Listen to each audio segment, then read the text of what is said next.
no joke, Katie, today. We just certified 3 people on Monday with the new certification. Super cool.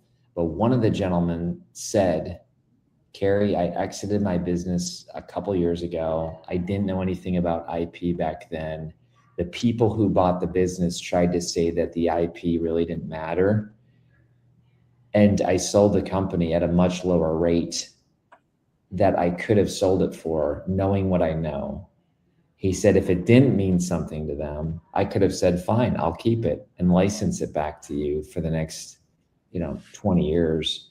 And of course they wouldn't have gone with it because they saw it as valuable. So I've talked with a lot of people over the last 48 hours, Katie, and I think people are almost waking up to the fact.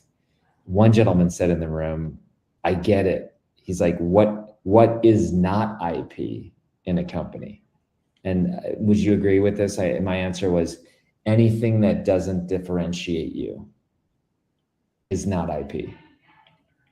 Right. I don't That's know what right. you think about that, but I mean, that was pretty clear to him and pretty bold, but like, yeah, he came in thinking I have zero IP. He left saying, well, what in my company isn't? It makes a ton of sense.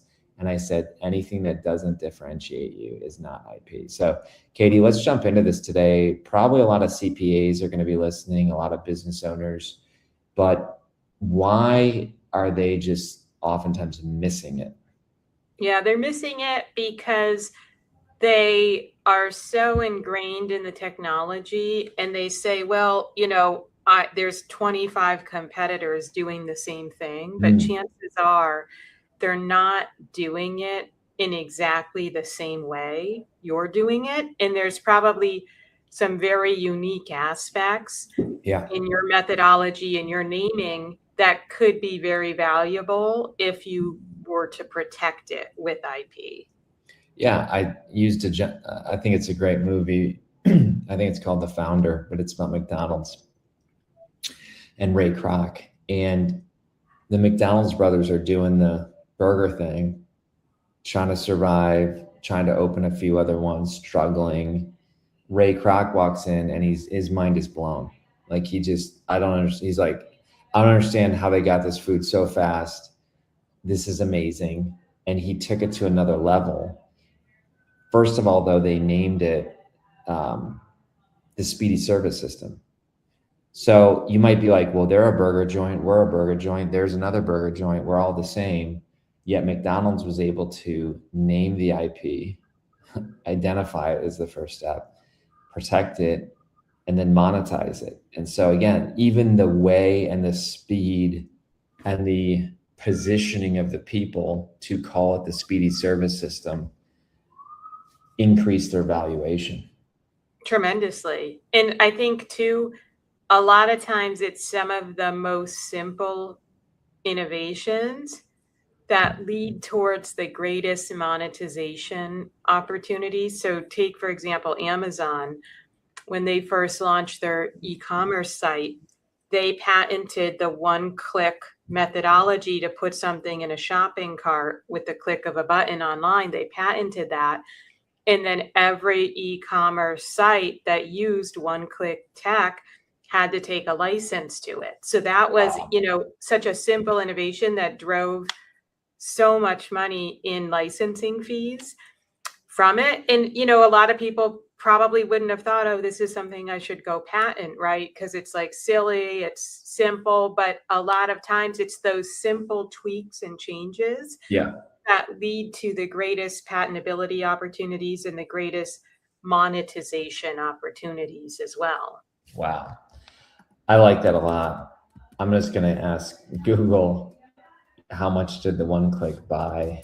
Yeah, that patent expired, so now it's in the public domain, but it definitely created a lot of revenue streams for the company that otherwise, had they not protected it and patented it and licensed it, they wouldn't have had that opportunity. Yeah. $2.4 billion per year. Yeah. For 20 years. Right. That's incredible, right? I mean, it's unbelievable. So that's kind of what you're saying, and I can use that as an example at the Tom Wheelwright event that I'm speaking at to high-level CPAs on July 20th is the day. And that would blow their minds that, hey, this little thing called a one-click buy that isn't even our business.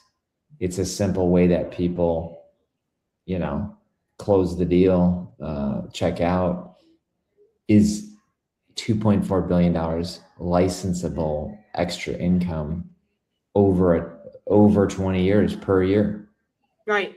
And I think with IP on the balance sheet, where it gets complicated is that because IP is an intangible asset, the value of it depends on the model that you use to value it, right? So for example, maybe you just simply value it based on the spend, that you've put into protecting it. That might give you one valuation. You might use a valuation model like what we call a relief from royalty, where we look at, okay, if you had to take a license on it by virtue of you not being the patent owner, what could we reasonably expect you to have to pay, and how do we value the IP based on that kind of royalty payment? So that's another methodology. You could also use, numbers from the Richardson Oliver Insights publications on values of patents sold on brokered patent markets. That's going to give you another valuation. But I just bring that up to say how you can drive value in it too is working with somebody who's experienced in valuations, who can kind of help figure out what's the valuation model that makes the most sense and that gives us a reasonably accurate understanding of valuation. And depending on where you are in your company's life cycle, different valuation models and different valuations might make sense. It just depends. If you're just, maybe you're very early stage and you want to get fundraising, probably if you're, still in a stealth mode or still developing a product, the IP isn't super valuable because maybe it's still under examination at the patent office. Maybe you don't have a product yet, so you can't really tie your IP to your product. So, one valuation model there might make sense. Whereas if you are a later stage company looking to exit and you have a targeted portfolio that creates infringement opportunities for your buyer, that's going to be a whole other valuation, right? And that's going to kind of drive up exit value for you, because if you have an infringer or other infringers just out there, that shows there's a real market opportunity for those patents. And so that's going to be, a different type of valuation than somebody who's just early stage looking to leverage some IP to get some investment early on.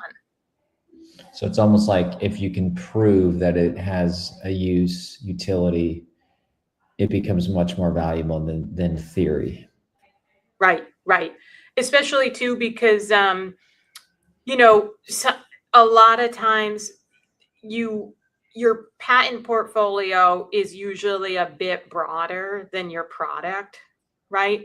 And that's done intentionally because you definitely want to cover your product and what you're selling to protect it out there in the marketplace. But you also want to be able to go bigger to block other market entrants and maybe protect things with patents that you yourself as a company aren't doing yet, or you maybe don't have plans for, but that naturally makes sense to protect based on your patent strategy. So a lot of times we kind of talk about the patent portfolio as having a lot of breadth of coverage, meaning it covers a wide swath of different industries, landscapes, opportunities, but then it also has depth of coverage where it has more specific targeted patents. And so that's another way to kind of generate value is to be able to demonstrate, well, here's some of our patents that tie and protect our product that's out there.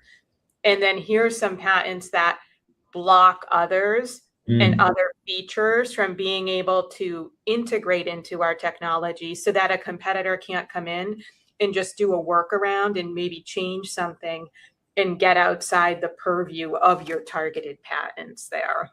Dang. Wow. So this is what I was trying to tell a guy last night was patents are very, it sounds like you just said it, versatile, where it's not just one patent fits all, one patent strategy fits all. Offense, defense, blocking, competitors, valuation.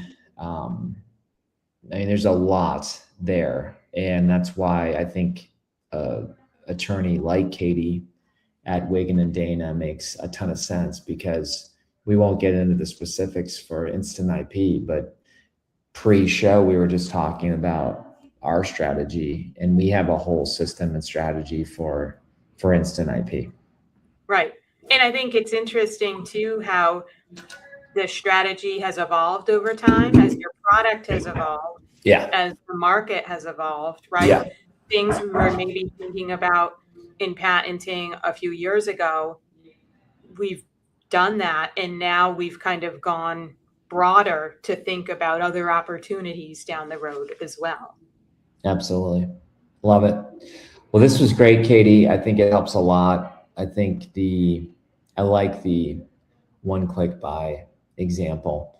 As we close today, we got a few minutes left, but what do you know any other examples that you would say in your experience, or of it, where IP has played a different role? Like, could be, we had our Scotland crew come over back in November or September last year. I think it was September. But any other examples of how IP is being leveraged within different companies that you've worked with? Sure. I'd say definitely I've seen it leveraged for funding rounds, right? I had a company I worked with that they couldn't get funding, and they had publicly disclosed their invention in a paper years before they came to see me. So we had to do some targeted patenting around improvements from when the paper was published.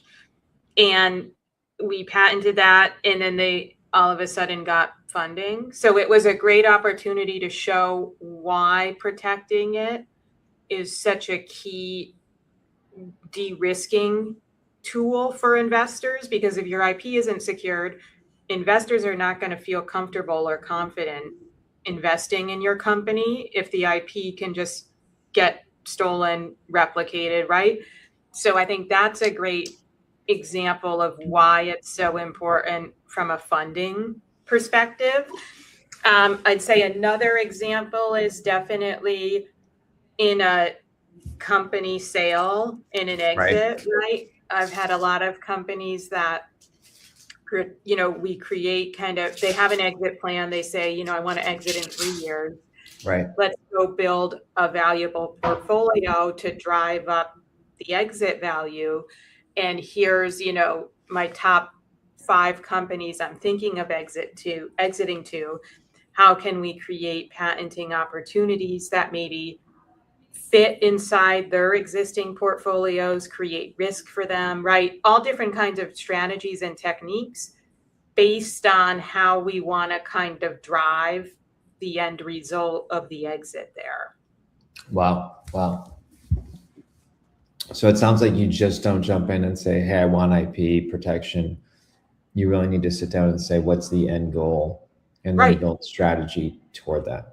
And what are the company's short-term and long-term goals? Because the IP is going to serve different objectives at different inflection points in the company. So if it's early on, maybe it's just locking down funding, but maybe it's a longer play of, I want to exit in 5 years, or, I want to do a collaboration with this party, but I want to make sure all of my IP is locked down and I can identify it as my IP before I enter into this collaboration. Fantastic. Well, folks, the title says it all. Your balance sheet is missing your biggest asset, the power of intellectual property. Don't let it be missing, and identify it, protect it, and leverage it today. Reach out to Katie at Wigan and Dana if you need help with the strategy point. And if you want that first fast layer, get your first free credit at instantip.app. Take care.